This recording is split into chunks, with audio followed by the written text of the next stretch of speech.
I'll entertain a motion. Work session minutes from July 1. Okay, I'll make a motion to approve the work session minutes on July the 1st, 2025. Second. Any discussion? All in favor? Any opposed? That is unanimous. Thank you. Item 3, approval of the council meeting minutes from July 8, 2025. Any changes? I'll entertain a motion. Make a motion to approve the council minutes from July 8th, 2025. Second. All in favor? Any opposed? That is unanimous. Thank you. Item B, city manager, interim city manager, August city manager report. Ms. Good Hallman. All right.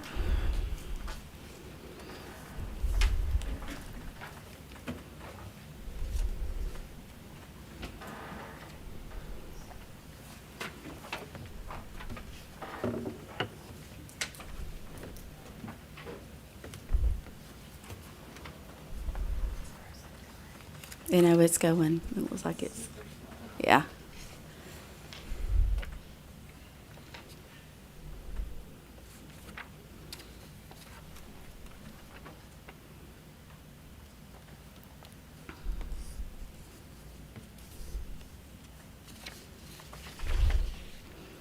Okay, good evening. Jennifer Hallman, Interim City Manager, CFO.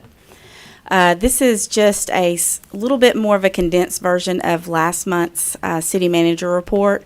This is more or less just looking at some of the projects that we have been working on and are currently working on. Regarding our bid awards and bid opportunities, we've awarded the financial audit services, the Mirror Lake Boulevard left turn lane, which are on this agenda, tonight's agenda. Also, what's been awarded is the gold dust replacement of gym bleachers, gold dust rebuild of 3 tennis courts, and gold dust 6 pickleball courts. We do have a bid opening right now, or a bid opportunity for the West Industrial Court culvert replacement, and that bid will be closing on August the 25th. Sanitation in-house versus contract services. As you know, we have a contract with Malden and Jenkins Consultants.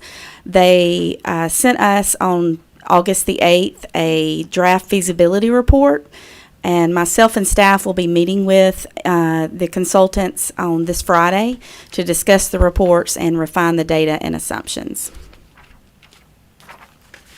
The next item is a stormwater utility study. On July 30th, the consultants Integrated Science and Engineering emailed the results of the impervious surface delineations, the equivalent residential units, which is the ERU, and the rate structure analysis for developing a stormwater utility. We are in the process of reviewing the report. There's a lot of statistical information, and we will be scheduling a meeting with the consultants to discuss the next steps. Per the consultants, we are a little bit ahead of schedule, which is helpful with public relations and education tasks scheduled to begin in October. The next item is the North Side Downtown Streetscape. Of course, just to remind everyone, it's grant funded $1.1 million with a $286,000 match. Keck and Wood is our consultant, and they presented the concept at last week's work session. So now that that concept has been presented, we are now going to be working on, or they are going to be working on a draft report for GDOT, schedule a concept team meeting, begin preliminary design, begin subsurface utility engineering, and begin railroad coordination. The Villa Rica Parkway, the construction plans are complete. As you know, it's a portion of Macaulay and Darden Street. Right-of-way and temporary easement acquisitions are currently underway. And as mentioned last month, the traffic study has been completed on the intersection of Cleghorn Street and Villa Rica Parkway, and a traffic signal will be required. What we're currently calling Fortune Park, which is to replace the Cleghorn Park. Per the contractor, Mark Till reached out, and weather permitting, they hope to have the park graded by the end of August. And right now, we have a $50,000 grant as well as $30,000 from a developer contribution to go toward construction of that park. For Fortune Parkway, just a reminder of what the developer's responsibilities are, is to complete the road to Anderson Road, construct the deceleration lane on Anderson Road, as well as on Old Stone Road, and to construct left turn lane at Old Stone Realignment and Punkintown Road. The repaving Church Street and Temple Street, Main Street Plaza. Church Street was started last Wednesday, August the 6th. We did have an area with substandard subgrade, and it was repaired, as well as a water line was repaired, which did delay the completion. We are hoping, weather permitting, that it will be completed on Monday, August the 18th, as well as having the Temple Street paved on Monday the 18th, weather permitting. We'll just have to see how the weather plays a role in all of these construction projects. But we are excited at what it's going to look like, and it's going to look a lot better. It's going to be restriped. It's hopefully we'll know by Monday. On the North Bypass, Astra construction is pushing to be completed in September. They do have a time extension through November, but GDOT expects the road will open sometime in October, pending final sign marking, grassing, and matting. The South Carroll at Reed Road, we have asked Falcon Engineering to complete construction drawings, hydrology study, GDOT utility coordination, and right-of-way construction easement plans. They are still working on, I believe they're still working on some utility coordination, so we have not received that proposal yet, as well as a cost estimate. However, just as a reminder, we did receive $270,000 in project improvement fees from the developer that can go toward the cost. Connors Road Park, the current budget is $593,000. We did engage with Falcon to come up with phasing this project, thinking that it would be something within our current budget. Unfortunately, with phase one includes the driveway, the parking lot, a detention pond, and stormwater pipe, they gave us an opinion of probable cost at $2.4 million. So needless to say, we're going to kind of reset, get with staff, get with Public Works, get with Mark Teal, and see what we can do with the $593,000 that we do have for the Connors Road Park. The Veterans Park, that's something that staff and I are very excited to have discussions with our veterans. We are continuing to have those discussions. I did email the mayor and council what that summary of those discussions were, what a possible proposed site would be. I believe I've spoken to maybe two of you and plan to reach out the rest of this week to just have a one-on-one with you just to kind of get your thoughts and opinions. Now for the good stuff. Nothing says good work unless you see it in pictures. So we wanted to kind of show you the Butterball, what we call the Butterball property. Thanks to our Streets and Grounds Department, several hundred tons of dirt was graded and over 21,000 square feet of sod was installed. This is a before picture. It's very ugly. Here's the great grading work that was being done. Here's the guys laying the sod, the roll sod. That was really neat to see on the rolling machine.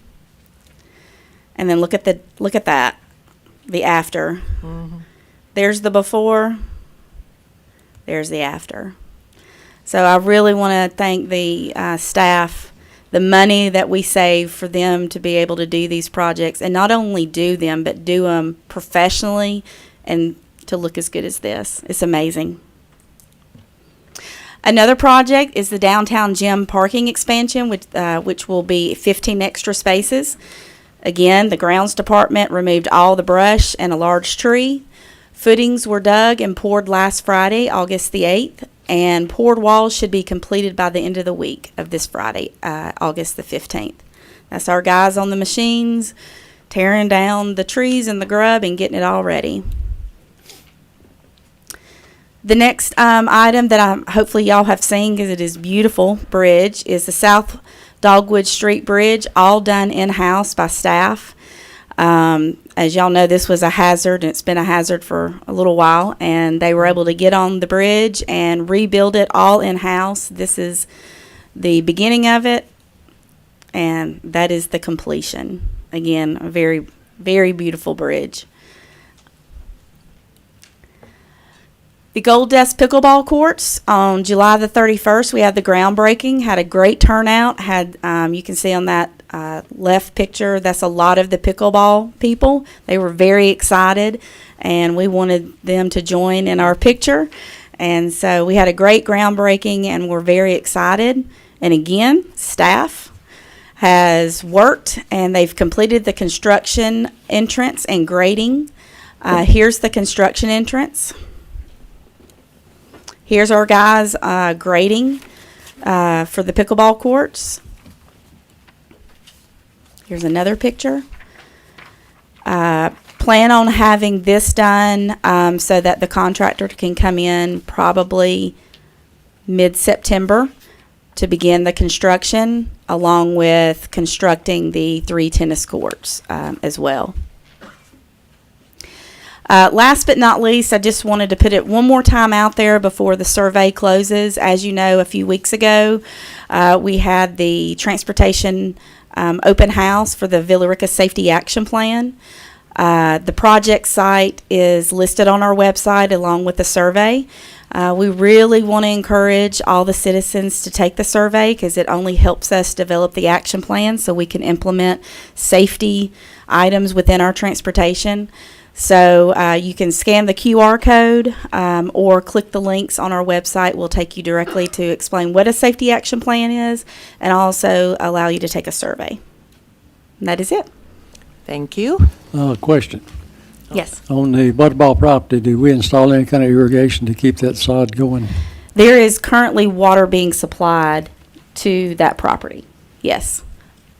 We don't have irrigation, but there is water. So we have to just water it by hose? Yes. Oh. Sprinklers. And I think John helped us out with the water truck, didn't you? When we first installed it? Yeah. It's getting watered today. For sure. Don't have to worry about it. Thank you, Ms. Hallman. Thank you. Mr. Drummond, will you share the reason for moving into executive session or reasons? Yes. We'll need a motion to go into executive session for 3 reasons. The first is to meet to discuss or vote to authorize the settlement of a matter covered by the attorney-client privilege or pending litigation. Second, a meeting to discuss or vote to authorize negotiations, purchase, disposition of, or lease of property as provided in OCGA 50-14-3B, 1B. And a meeting to discuss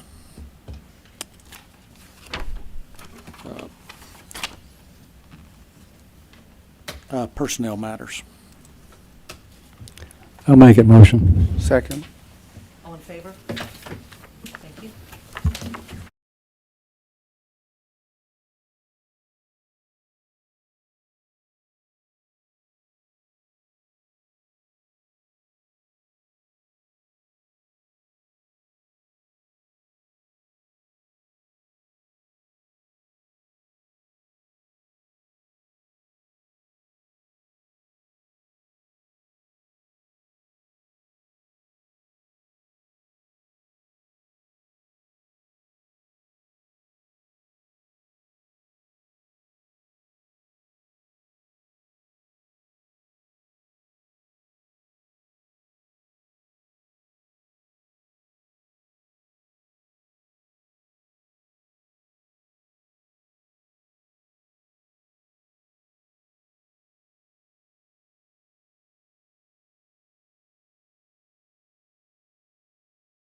I make a motion that we return to regular session.